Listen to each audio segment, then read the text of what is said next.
Hello, I'm Annette Young and welcome to the 51%, a show about women reshaping our world. Coming up, how some courageous women in Pakistan are attempting to reclaim the public domain, far from an easy feat in a conservative Muslim country. Also, the woman who took on the Taliban. We meet Dr Sakena Yacoobi, who's created education and health services for hundreds of thousands of Afghan women. And an innovative program here in Paris encourages young girls to truly think out of the box when it comes to pursuing jobs. But we begin in Pakistan, where education, cars, jobs and the public space are usually reserved for men, yet some have begun to challenge the norm in their very own way. All the more difficult in a traditional Muslim society where honour killings and other violence against women remains commonplace.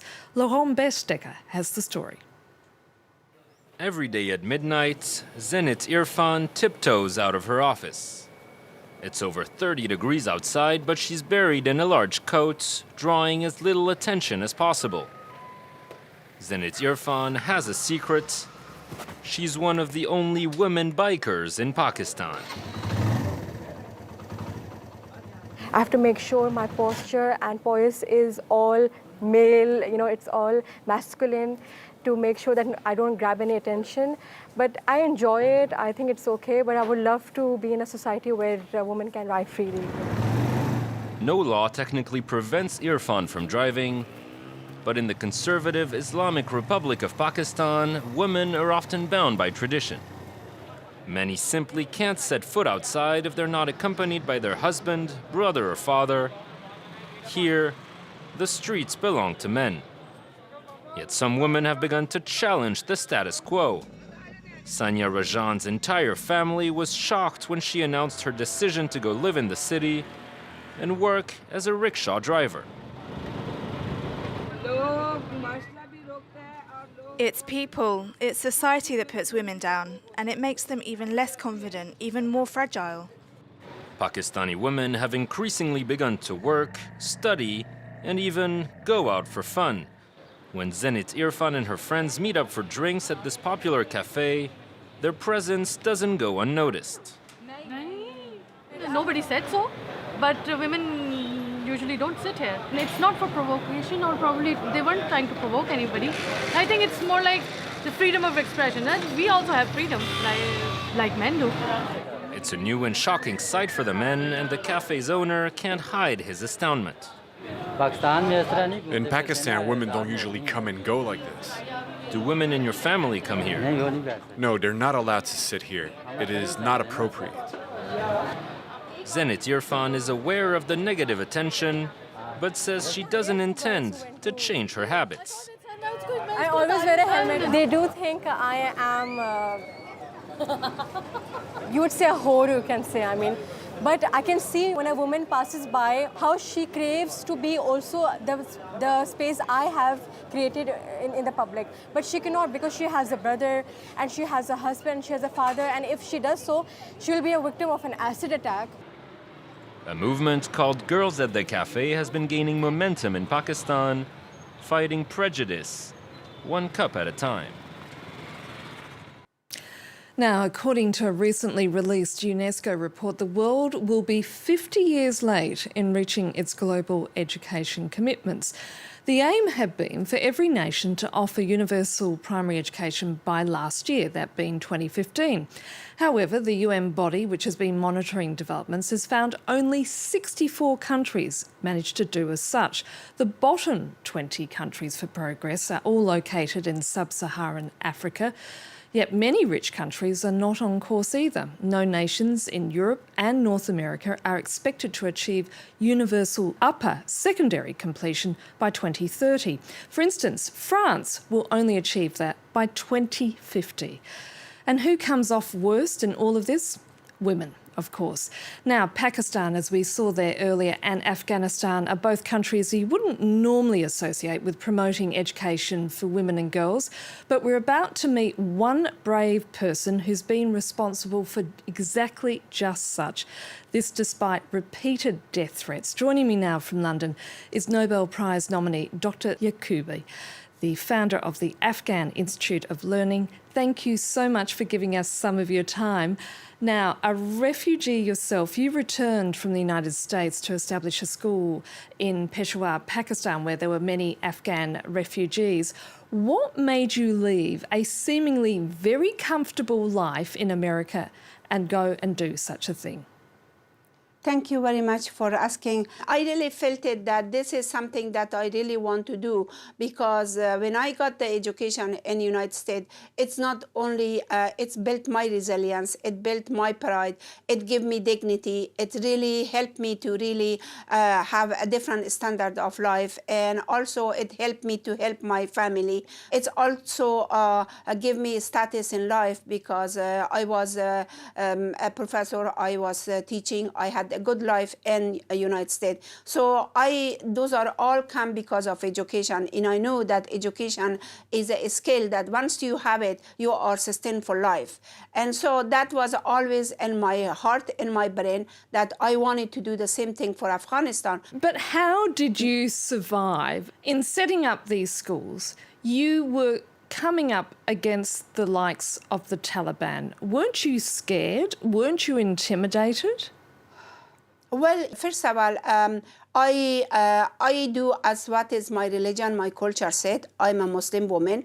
I am not teaching something against our religion.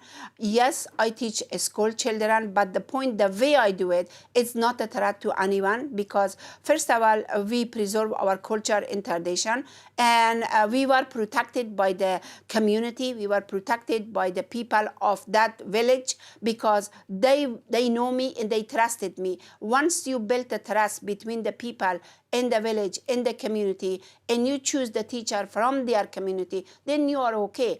I guess that, yes, my life was a threat, the teacher's life was a threat, and the student's life was a threat. But we had the agreement that we really protect the school by having a school as a secret. Nobody knows where was our school. We had 80 schools inside Afghanistan. All the schools were protected, and the community were protecting the school.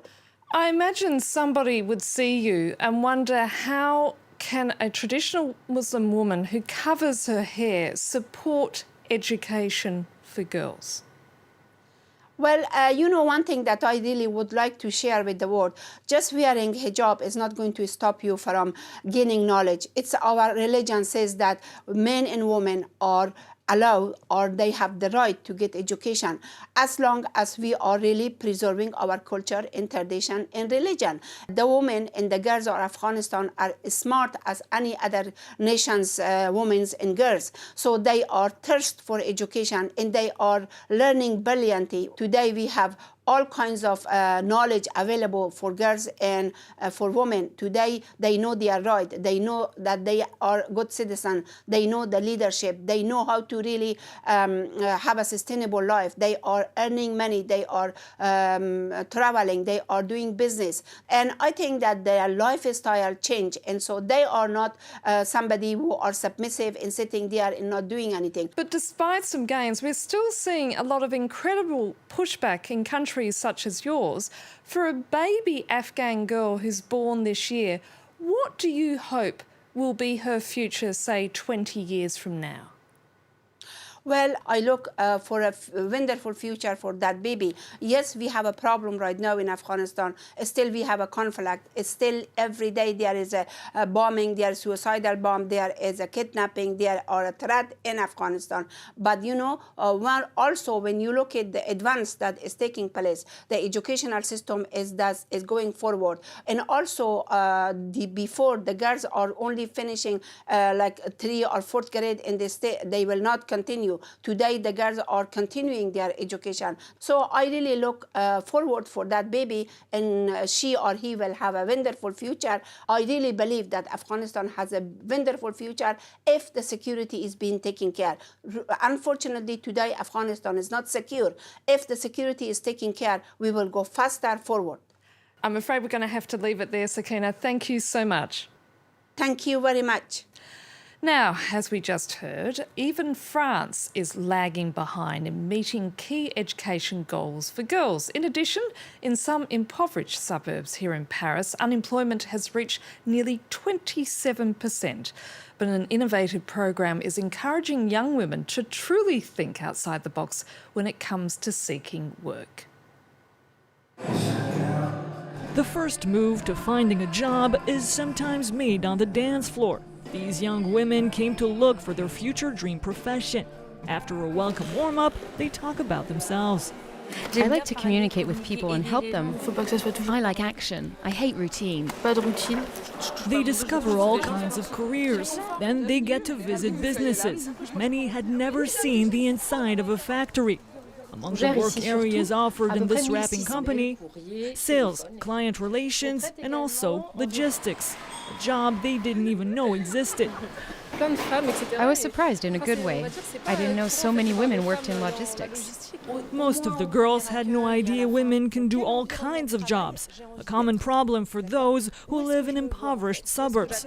That's why the training was created in the first place by this former school counselor. Girls used to tell me either I want to be a secretary or work in a preschool. I wondered why so many of them turned to those options and realized that those were the only jobs they knew about.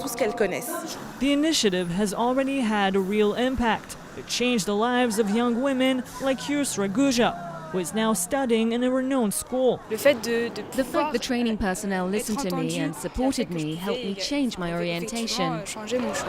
The initiative helped another 160 young women discover their own dream profession. And that's it for now. And if you'd like to comment on what you've just seen, you can head to our Facebook page, that's France24 51%, or do send us a tweet at _51%. Thanks for your feedback so far, and please do keep those comments coming in. So until our next show, bye for now.